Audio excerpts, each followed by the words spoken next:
While most Italian cities were building their great cathedrals around the year 1300, here in Milan they got started a little bit later, in the year 1386. But the Duomo of Milan is a true triumph of Gothic architecture.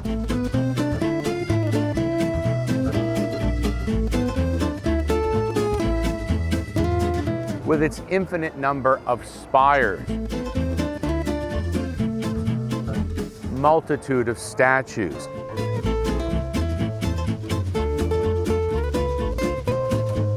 these beautiful rose windows which abound. Consider as well that it's also one of the largest churches in the world.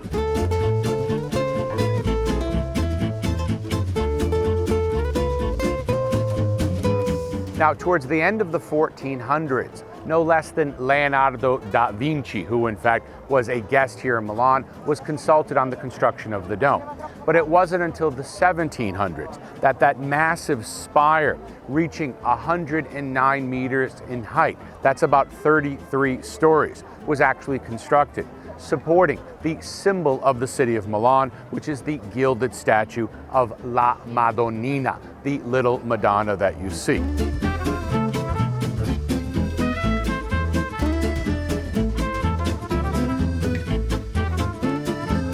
And the facade of Milan Cathedral, constructed in the early 1800s to, in fact, celebrate the coronation of Napoleon as the King of Italy. So centuries of construction producing one of the most beautiful and unique churches in the entire world.